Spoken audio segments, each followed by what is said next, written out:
Good morning, everyone. Today we are discussing a very important topic of the chapter Neural Control and Coordination. Okay, and in that chapter, one of the most important part from where most of the questions generally we see that it comes is from human ear and human eye. Okay. So in this series of videos, this is the first one in which I am going to discuss about human ear, and the next one I am going to discuss about the eye. Okay. So in human ear.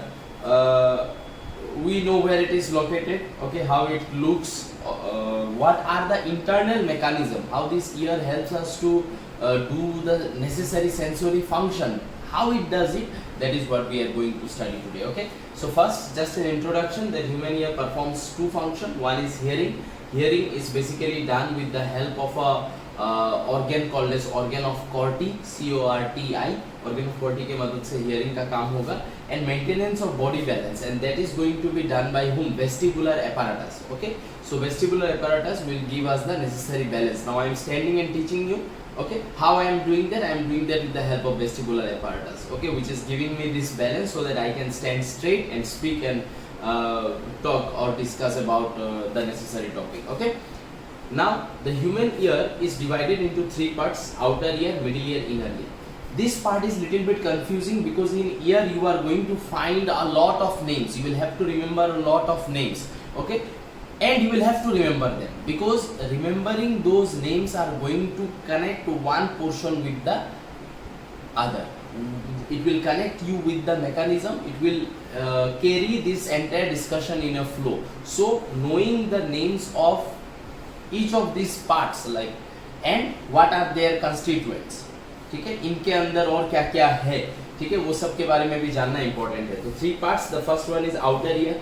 So in outer ear you will find a structure which is called as what? Pinna. This one. Okay, and pinna, we know that it is made up of yellow elastic cartilage and it has got some skin cover, some other connective tissue वगैरह भी इधर present है. ठीक है, सो पिना. पिना का काम क्या है? ये पिना साउंड वेव्स को कैच करता है. It and directs the sound waves towards our कान का पर्दा, ईयर ड्रम. ठीक है, so that is the role of the pinna. Pinna, it will catch the sound waves and it is going to direct the sound waves, ठीक है, towards the year drum. ठीक है, पीना. पीना के बाद हम लोग को क्या मिलेगा? What is that tube called, जो कान के पर्दे तक पीना को कनेक्ट करेगा. डायग्रामेटिकली हम लोग अभी आगे समझेंगे. ठीक है, पहले इस पोर्शन को क्लियर कर लेते हैं. पीना. देन हम लोग को मिलेगा external auditory meatus. Okay, now this is that canal which is going to connect our pinna with the eardrum. Okay, so eardrum, it is neither a part of outer ear nor it is a part of a middle ear. It is somewhere in between. It is somewhere in between where we are going to find the eardrum. Okay, which is also called as tympanic membrane, or you can also call it as tympanum. Okay, these are the alternate names. External auditory meatus जो है, इस external auditory meatus का काम तो समझ में आया. पीना से जो साउंड वेव्स कैच करेगा उसको ईयर ड्रम के तरफ भेजेगा. इस एक्सटर्नल ऑडिटरी मीटस के अंदर within itself there is present a modified sweat gland. एक मॉडिफाइड स्वेट ग्लैंड हम लोग को मिलता है जिसको हम लोग क्या बुलाते हैं? सेरुमिनस ग्लैंड. एंड ये सेरुमिनस ग्लैंड क्या रिलीज करता है? Ear wax, also called as cerumen. Okay, so external auditory meatus consists of a modified sweat gland. It's a modified sweat gland which gives some sebum like secretion, because wax, it's a heavy sebum like secretion. तो generally लोग उसको modified sebaceous gland सोच लेते हैं, लेकिन ऐसा नहीं है. ठीक है, अगर sebaceous gland ही है तो उसको modify क्यों होना है? ये sweat gland था इसलिए इसको modify होना पड़ा और होके ceruminous gland बनना पड़ा. ठीक है, और फिर ये सेरुमिनस ग्लैंड ईयरवैक्स रिलीज करता है व्हिच ट्रैप्स इंसेक्ट्स वगैरह and keeps our ear drum protected. Okay, next आता है मिडिल ईयर. मिडिल ईयर जो रीजन है, middle ear is that kind of region which is filled with air.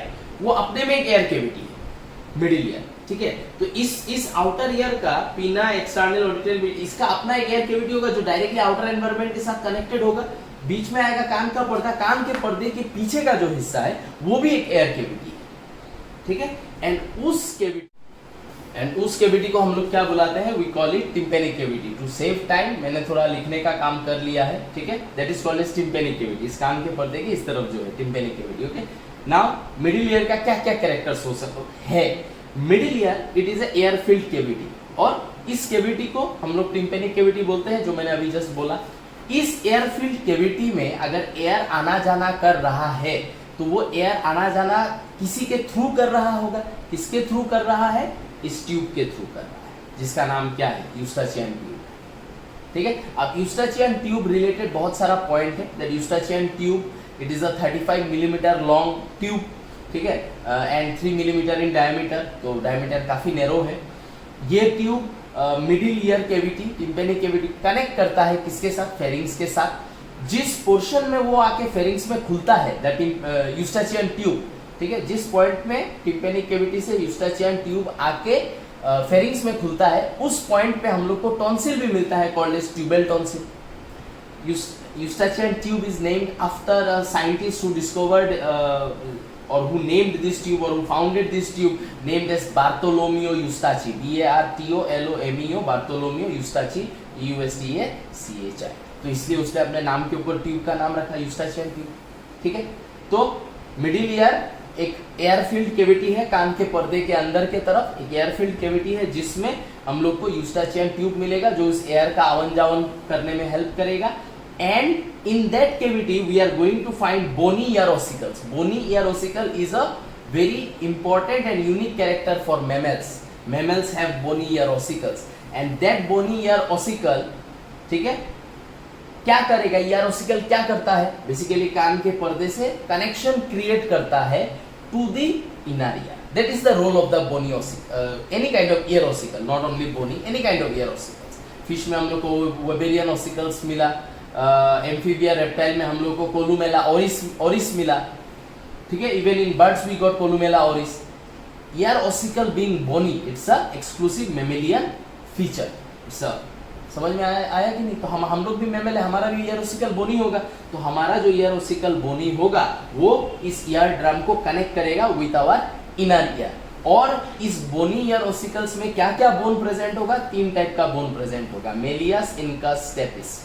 These are small bones, and what these bones are going to do, they are going to act as that transmission line between the eardrum and the inner ear. अब malleus जो है वो hammer shape का है, incus is anvil shape, ANVIL। Anvil is that instrument which is used by the cobbler to stitch the shoes वगैरह, ठीक है, तो that is called as anvil shape. Stapes it is stirrup shape. Stirrup is ये हथकड़ी shape, हथकड़ी का जो shape होता है ना, सीढ़ी वगैरह में से हथकड़ी लटका के दिखाता है कि नहीं, तो जो नीचे का पोर्शन है वो होता है स्टीरअप शेप, तो वैसा ही शेप है स्टेपिस का।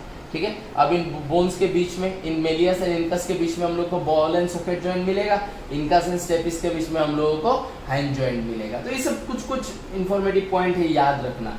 ठीक है, बाकी तो अभी हम लोग डायग्राम करेंगे तो उसमें सब पार्ट्स समझ में आएगा, हिडन मैकेनिज्म्स भी समझ में आएगा।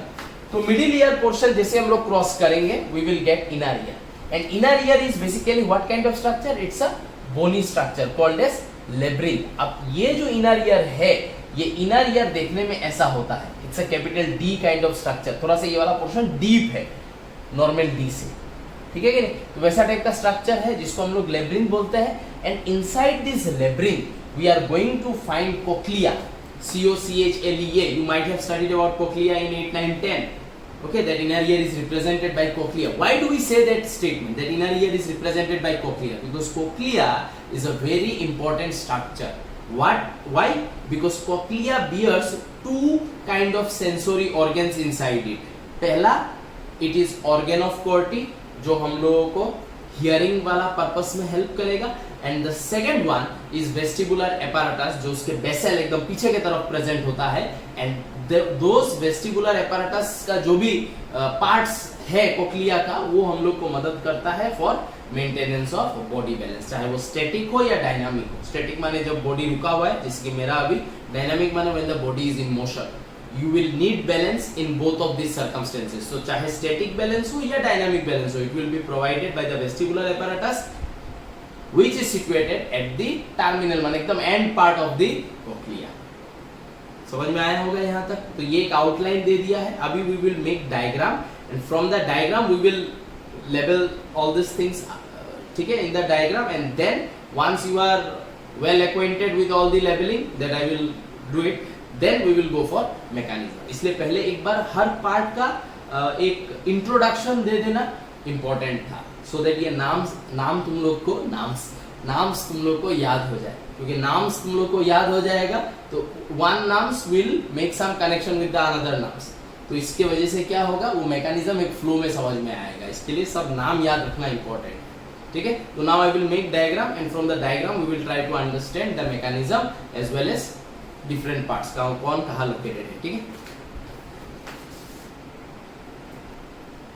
टन टन. तो जितना हो सके मैंने ड्रॉ करने का कोशिश किया है.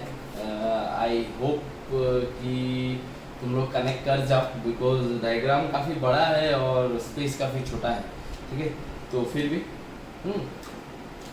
External ear represented by pinna, external auditory meatus, अंदर modified sweat gland called as ceruminous gland. हम लोग यहाँ पे सी ग्लैंड लिख के रख देते हैं, ठीक है. सो यहाँ से यहाँ तक this is ear drum, also called as tympanic membrane और टिम्पेनम, जो ऑलरेडी लिखा हुआ है. तो ये हमारा हो जाएगा एक्सटर्नल ईयर, ओके. अब ईयर ड्रम के आगे का जो हिस्सा है that is our middle ear, जो ऑलरेडी लिखा हुआ है. Middle ear has a ear cavity present called as tympanic cavity. मैं यहाँ पे टी कैविटी लिख के रखता हूँ. T cavity, tympanic cavity filled with air. कैसे फिल्ड विथ एयर? बिकॉज ये वाला स्पेस इस ट्यूब के थ्रू, जिसका नाम है Eustachian tube, it is connected with the pharynx. And pharynx में तो एयर आता ही है, because whenever you inhale the air has to pass through the pharynx, so there is a chance that the air regulation of this tympanic cavity will be done by the eustachian tube, okay. Now this middle ear region, it is made up of three bones, malleus, incus, stapes, okay. Stapes is it opens into the inner ear. तो यहाँ से यहाँ तक this is our middle ear region, this is our middle ear region. and इस middle ear region का खासियत क्या है, इसका जो ये connection building bones है, वो connection building bones can amplify any kind of sound wave or vibration by 10 times, okay. whatever will come over here वो 10 times amplify होके यहाँ पहुँचेगा. अगर यहाँ पे 5 वाइब्रेशन होता है तो 5 वाइब्रेशन यहाँ पे 50 वाइब्रेशन बन के पहुँचेगा, ठीक है. So that is what you need to remember from the middle ear region. Now see, middle ear is opening into a D-shaped structure called as labyrinth inner ear. अब लेब्रिंथ के अंदर क्या क्या है वो जानना जरूरी है, ठीक है. तो लेब्रिंथ जो है, लेब्रिंथ में you can see that the stapes comes and opens into a structure which you can also say a doorway of this transmitting vibrations जो ये ला रहा है, ठीक है. वो ट्रांसमिटिंग वाइब्रेशंस को अगर इनर ईयर में घुसाना है, सो this is the doorway through which it will happen. If you want to transmit that sound wave or the vibration into the inner ear, it has to go through this particular point, and this particular point it is called as what? Oval window. This gate is called as what? Oval window. It has also got a alternate name, fenestra ovalis. This is the alternate name of oval window, and oval window also gives 2.2 times amplification. माने अगर यहाँ 5 vibration हुआ, यहाँ 50 पहुंचेगा, और इस Oval window के अंदर कितना पहुंचेगा? 50 into 2.2, that is 110 वाइब्रेशन अंदर पहुंचेगा. So 5 10 times amplification 50, 2.2 time amplification 110 अंदर पहुंचेगा स्केल अप, ठीक है. अच्छा, अब ये जो लेब्रिंथ है, इस लेब्रिंथ को हम लोगों ने 3 चैम्बर्स में वो डिवाइडेड रहता है, ठीक है. These are the 3 chambers. ये एक चैम्बर, ये बीच का एक चैम्बर, ये नीचे का एक चैम्बर. तो ऊपर के चैम्बर को क्या बुलाते हैं? Scala vestibuli, which is filled with a fluid called as endolymph. नीचे का जो है उसको क्या बुलाते हैं? Scala tympani, which is also filled with a fluid endolymph. And both this scala tympani and vestibuli are connected with one another with the help of this pipe-like system, which is called as helicotrema. Okay, in actual it is not a pipe like thing, it's just a hole which connects scala vestibuli with scala tympani.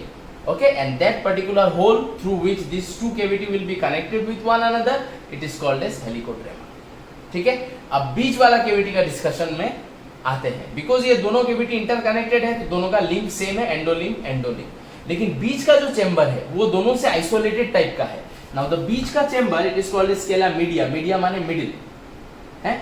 And scala media, because it is not connected with these two chamber, it has a limb which is called as perilimb. Difference between endolimb and perilimb is that endolimb is thicker, perilimb is thinner. Thicker, thinner. Perilimb पानी जैसा है, endolimb soup जैसा है. तो soup thicker, colloidal वैसा है endolimb, and perilimb जो है वो thinner टाइप का है. ठीक है. ये जो स्केला मीडिया है, स्केला मीडिया में हम लोग को कुछ स्पाइरली कॉइल्ड स्ट्रक्चर दिखाई देगा जो मैंने ब्लू कलर में किया. ये स्पाइरली कॉइल्ड स्ट्रक्चर कौन है? ये है cochlea. This spirally coiled structure पढ़ा होगा 8, 9, 10 में. Cochlea is a spirally coiled structure. This is that spirally coiled structure which is called as cochlea. Above this cochlea you can see some red color projection has come out. ये red colour projection वाला क्या है? वो है देखो organ of Corti, जो हम लोग को हियरिंग में हेल्प करेगा. कैसे करेगा वो मैकेनिज्म में डिस्कस करेंगे. लेकिन ये जो ऑर्गन ऑफ कोर्टी हियरिंग में मदद करता है वो कहाँ सिचुएटेड है? यहाँ सिचुएटेड है, कोक्लिया के ऊपर.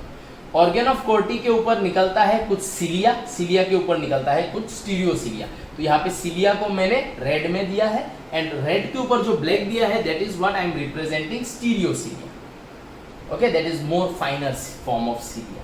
Okay, organ of Corti के नीचे से ब्लैक कलर का एक स्ट्रक्चर निकल रहा है. हर organ of Corti के नीचे से ब्लैक कलर का निकल रहा है. ये क्या है? ये है efferent nerve fibers. ये efferent nerve fibers का फंक्शन क्या है? It is going to collect the nerve impulse from the organ of Corti and will deliver to our frontal lobe of our brain. ठीक है कि नहीं? जहाँ पे हमारा साउंड का फ्रंटल लोब नहीं, sorry temporal lobe of our brain, जहाँ पे हमारा साउंड का डिकोडिंग एनालिसिस ऑफ साउंड होता है. ठीक है कि नहीं? At the cerebrum. Okay, so I hope ये वाला पोर्शन तुम लोग को समझ में आया है. एफरेंट का बारे में I hope you already know. Afferent nerve fibres serves the sensory purpose, जबकि efferent will do the motor signalling transmission. ठीक है कि नहीं? तो यहाँ पे ये सारा एफरेंट फाइबर्स ये ऑर्गन ऑफ कोर्टी से निकल के आ रहा है और एक साथ जुड़ के बना रहा है कोक्लियर ब्रांच.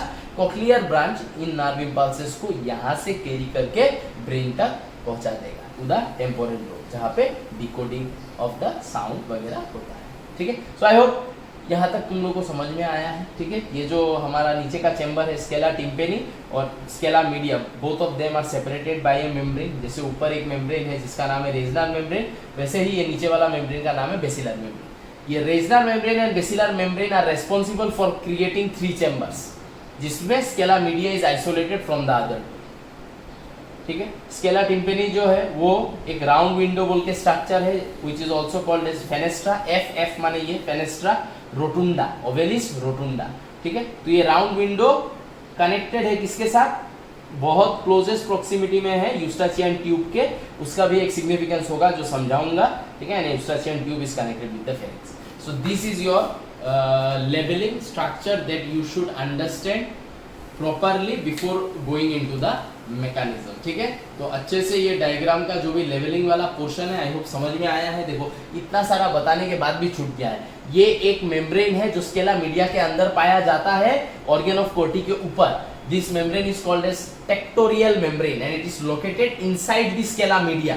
ये जो बीच का चेंबर है स्केला मीडिया उसके अंदर प्रेजेंट होता है over the organ of Corti, over the cilia and stereocilia of organ of Corti. उसके ऊपर प्रेजेंट रहता है एक membrane called as tectorial membrane.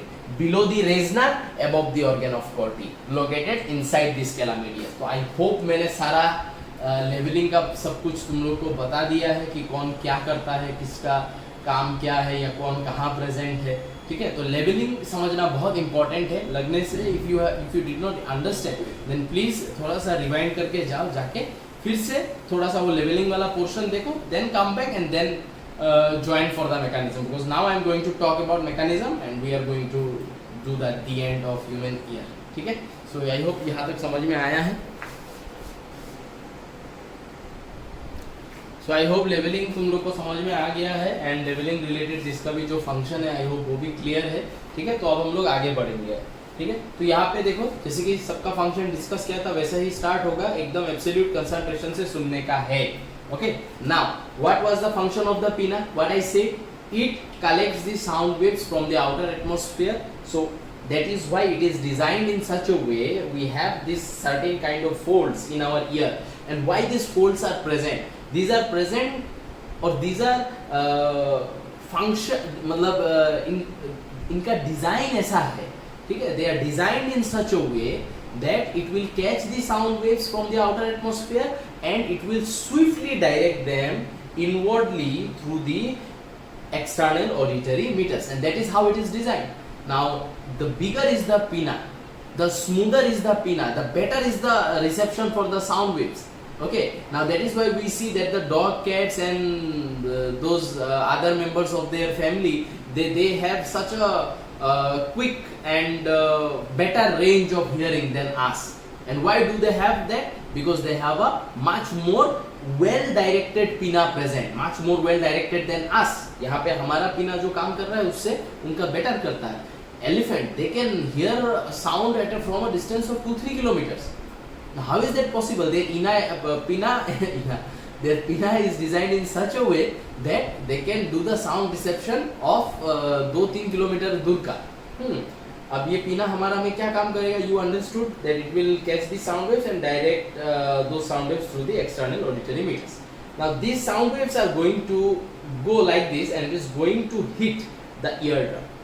Okay, now see the function of the presence of air in this tympanic cavity. Now why that air is present over there? You might be wondering that you say tympanic cavity is filled with air. It should have some purpose over there. What is the purpose? Now you will understand. When this sound waves goes and it hits the eardrum, this eardrum gets little bit compressed. It will get compressed. It will shift towards this tympanic cavity due to this bombardment of the sound wave. Now when this compression will take place, okay, the air which is present in this tympanic cavity will push it back, and which is going to cause what? Decompression. Now another sound wave will come and it will again hit the eardrum, it will again do the compression, tympanic cavity का air इसको बना देगा decompress. तो regular जब sound wave जाके hit करेगा तो what will happen? It will regularly compress and decompress, and that is going to be like this. If it happens like this, then that means what? Compression decompression से क्या हो रहा है? इस वाले स्ट्रक्चर में वाइब्रेशन का क्रिएशन हो रहा है, और वो जो वाइब्रेशन का क्रिएशन होगा in this eardrum, that vibration will be carried by Malleus incus stapes. ठीक है, वो वाइब्रेशन को कैरी करेगा। तो यहाँ पे क्या हो गया? साउंड वेव्स ने आके ईयरड्रम को हिट किया, जिसकी वजह से कंप्रेशन डिकम्प्रेशन हुआ। ठीक है, कंप्रेशन हुआ ड्यू टू द फोर्स जिससे साउंड वेव हिट कर रहा है, डिकम्प्रेशन हुआ due to the air which is present inside the tympanic cavity, and that created vibration in this eardrum. Those vibrations will now be carried by the Malleus incus and stapes with 10 times amplification. That means जो भी sound waves ने यहाँ पे vibration बनाया, if I consider 5, those 5 will now become 50 till it reaches over here, and those 50 when it will hit the oval window, how many are going to reach inside? 110. Example और number मैंने same रखा है जो पहले भी बोला था. ठीक है, sound waves आके यहाँ पे हिट कर रहा है, उससे 5 वाइब्रेशन क्रिएट हुआ. ठीक है, लेट अस कंसीडर 5 क्रिएट हुआ. ऐसा नहीं है कि सर हमेशा 5 ही क्रिएट होगा, ज़्यादा भी हो सकता है, कम भी हो सकता है, depending on the intensity of the sound. ठीक है, कितना लाउड है कितना कम लाउड है, डिपेंडिंग ऑन दैट. ओके, तो 5 vibration, 50, 110. Now 110 vibrations will pass through this oval window into the endolimb of scala vestibuli. Scala vestibuli इस चैम्बर का नाम था. इस चैम्बर के अंदर जो फ्लूइड था उसका नाम था एंडोलिम्ब. तो एंडोलिम्ब में 110 वाइब्रेशंस रिलीज होगा. ठीक है, यहाँ तक आई होप सब लोग को समझ में आया है. Those 110 vibrations are going to create what? What will happen if you put a rod inside a bucket of water and then you just move the rod around? What will happen in the water? The movement of the rod in the water is going to create ripples. So that is what will happen over here. When the vibrations will pass into the endolimb of scala vestibuli, those vibrations will create ripples. Those vibrations are going to create ripples this way. बहुत सारा ripples create होगा, कहाँ पे? In the endolymph of scala vestibuli. Okay, this membrane, Reissner membrane, it is a thicker membrane and it is non responsive towards this ripple. ये ripple जो है ये कभी ना कभी आके इसको हिट करेगा ना, ये नॉन रेस्पॉन्सिव है। व्हाई? बिकॉज इसका नेचर है ये थिकर है, ठीक है। Due to that thicker nature it is not going to respond toward this ripple. So this ripples are going to flow through this helicotrema and these ripples are going to come into this endolimb of scala tympani. So vibration आया अंदर, आके जो ripples create किया वो ripples scala vestibuli से flow हुआ, आके ठोका रेजनर मेम्ब्रेन को, बट रेजनर मेम्ब्रेन ने कोई रेस्पॉन्स नहीं दिया। तो बिकॉज रेजनर मेम्ब्रेन ने कोई रेस्पॉन्स नहीं दिया, उसके वजह से क्या हुआ, ये जो वाइब्रेशंस था, ये जो रिपल्स था, वो रिपल्स अभी इसके नॉन रिस्पॉन्सिव नेचर की वजह से यहाँ पे तो कुछ होगा नहीं, यहाँ से फ्लो करके it will come into the scala tympani. Okay, and scala tympani का जो एंडोलिम्फ है उसमें भी रिपल्स या क्रिएट होके आएगा, ठीक है। Now the ripples which are present in scala tympani are going to go and it is going to hit hmm, एक और ट्राई, किस पे? बेसिलर मेम्ब्रेन पे। ऊपर रेजनर पे ट्राई हुआ, लेकिन रेजनर थिक निकला, रेस्पॉन्स ही नहीं किया, तो ये रिपल्स वहां से फ्लो के साथ यहाँ आ गए, और यहाँ आने के बाद those ripples have tried again to hit home basilar membrane. Now the basilar membrane is a thinner membrane.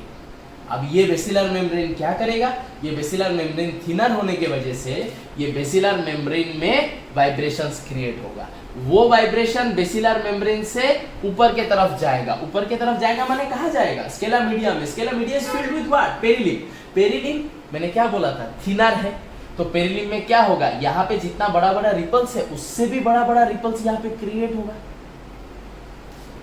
ठीक है। क्यों? क्योंकि थिनर फ्लूइड है। थिनर फ्लूइड में वाइब्रेशन का इंटेंसिटी ज्यादा होगा, तो उसमें क्या होगा, रिपल ज्यादा बनेगा in comparison to a thicker fluid, ठीक है ना कि नहीं। तो यहाँ पे बड़ा बड़ा रिपल्स क्रिएट होगा। ये बड़ा बड़ा ripples which got created in the perilymph is now going to push these things, are now going to push this cochlea and these structures upward, थोड़ा सा उसको ऊपर की तरफ पुश करेगा। जैसे ये इस चीज को ऊपर की तरफ पुश करेगा, these ripples जैसे इसको ऊपर की तरफ पुश करेगा, ये जो सिलिया है ये सिलिया भी ऊपर की तरफ उठेगा, ये एंटायर स्ट्रक्चर ऊपर की तरफ उठेगा, and this cilia are going to get pressed, it will get pressed against home the tectorial membrane जो उसके ऊपर प्रेजेंट था। तो मैंने लेवलिंग में क्या बोला, tectorial membrane is present underneath the Reissner membrane but right above the organ of Corti, and उसका सिलिया स्टेरियोसिलिया उसके राइट ऊपर प्रेजेंट है। तो जैसे ही यहाँ पे रिपल्स आएगा and those ripples are going to push this cochlea upwardly, तो कोक्लिया ऊपर की तरफ जाएगा जब, तो ये ऑर्गन ऑफ कोर्टी भी जाएगा, सिलिया स्टेरियोसिलिया भी जाएगा, and this cilia stereocilia are going to press against what, the tectorial membrane. And जैसे ही वो जाके टेक्टोरियल मेम्ब्रेन से प्रेस करेगा, दिस ऑर्गन ऑफ कोर्टी या उसका जो सिलिया था, they were in resting stage until or unless this ripple came, and this ripple ने इस चीज को उठा दिया और ये जाके टेक्टोरियल मेम्ब्रेन को प्रेस कर दिया। जैसे ही सिलिया जाके टेक्टोरियल मेम्ब्रेन को प्रेस करेगा, ऑर्गन ऑफ कोर्टी डिपोलराइज हो जाएगा, ऑर्गन ऑफ कोर्टी डिपोलराइज हो जाएगा। Now depolarization and sodium potassium pump, वो उसको अभी यहाँ पे डिस्कस नहीं कर सकते, ठीक है। तो डिपोलराइज हो जाएगा, तो जब भी कोई सेल डिपोलराइज होता है वो फिर से पोलराइजेशन में जाना चाहता है, और जब वो पोलराइजेशन में जाना चाहता है उसी मैकेनिज्म के दौरान वो सोडियम पोटेशियम पंप शुरू करता है, और उसके वजह से उसमें बिजली, करंट, नर्व इंपल्स का फॉर्मेशन होता है, ठीक है। तो इसका मतलब कि ये रिपल्स जो है, ये रिपल्स नीचे से आके जब ये बेसिलर को हिट करेगा, ठीक है, तब बेसिलर रेस्पॉन्स करेगा, बिकॉज ये थिनर है। बेसिलर के रेस्पॉन्स के वजह से बेसिलर में वाइब्रेशन होगा व्हिच विल इंड्यूस और create a bigger ripple in the perilymph inwardly. Perilymph, ये रिपल्स जो है ये ऊपर के तरफ कोक्लिया को पुश करेगा, जिसके वजह से ऑर्गन ऑफ कोर्टी एंड उसका सिलिया स्टीरियोसिलिया भी ऊपर की तरफ जाएगा, and they will press against this tectorial membrane. That pressing will depolarize the organ of Corti and create nerve impulse in it. अब इनमें nerve impulse बनेगा, वो nerve impulse क्या होगा, in efferent sensory कलेक्ट करेगा और ये nerve impulse को कोक्लियर ब्रांच के थ्रू ब्रेन में भेज देगा। तो जो साउंड वेव आया वो वाइब्रेशन में कन्वर्ट हुआ, वो रिपल में कन्वर्ट हुआ, रिपल से प्रेस करवाया, नर्व इंपल्स में कन्वर्ट हो गया। तो बेसिकली क्या हुआ, साउंड वेव नर्व इंपल्स में कन्वर्ट हुआ कि नहीं, through this mechanism, through vibration, through ripple, through ठीक है कि नहीं, generating vibration in basilar membrane, ripple, pressing them, ठीक है, वो प्रेसिंग रिपल के वजह से हुआ, प्रेसिंग के वजह से डिपोलराइज हो गया, ऑर्गन ऑफ कॉर्टी में नर्व इंपल्स बना, वो कलेक्ट हो गया कोक्लियर ब्रांच, उसके थ्रू ब्रेन इस साउंड वेव को रिकॉग्नाइज करेगा, एनालाइज करेगा, देन रिकॉग्नाइज करेगा एंड मेमोरी बेस्ड समझेगा कि क्या साउंड वेव था, उसके अकॉर्डिंगली उसका मोटर आउटपुट आएगा, ठीक है। तो यहाँ पे मैकेनिज्म का डिस्कशन कर लिया है, एक चीज का सिग्निफिकेंस छूट गया सर, राउंड विंडो सब बता दिया, हेलिकोट्रेमा के थ्रू क्या हुआ, everything is discuss. Round window क्या करेगा, देखो यहाँ पे 110 वाइब्रेशन आया, 110 वाइब्रेशन मान लेते हैं, 10 वाइब्रेशन क्रिएट्स 1 रिपल, ऐसे let us consider 10 vibration creates 1 ripple, so 110 vibration यहाँ पे कितना रिपल क्रिएट करेगा, 11 क्रिएट करेगा। अभी 11 में से इनिशियल जो 2-3 होगा जो आके बेसिलर्स मेम्ब्रेन को टच करेगा, जिसके वजह से बेसिलर्स मेम्ब्रेन में वाइब्रेशन आएगा, ठीक है, जिसके वजह से अंदर रिपल क्रिएट होगा, वो हो जाने के बाद, ठीक है, वो हो जाने के बाद सेम इंटेंसिटी या सेम लेवल का वाइब्रेशन के प्रति ये जो हमारा बेसिलर्स मेम्ब्रेन है ये नॉन रेस्पॉन्सिव बन जाता है। दैट मीन्स इनिशियल 1-2 रिपल से ही वो नर्व इंपल्स बन जाएगा, समझ में आएगी नहीं, बाकी जो होगा वो उसको क्या करेगा, this ripples are going to come and they are going to strike the round window is going to dissociate them into the eustachian tube and it will finally get dissociated with the pharynx। समझ में आ गया कि नहीं, तो ये होता है वो जो एक्स्ट्रा रिपल्स होगा, ठीक है, जिनके प्रति ये पहला 2-3 रिपल्स को लेने के बाद ये जो हमारा बेसिलर्स मेम्ब्रेन है it does not respond towards the remaining ripples and that is why we have this clarity of hearing, whatever I am saying it is not echoing, ठीक है।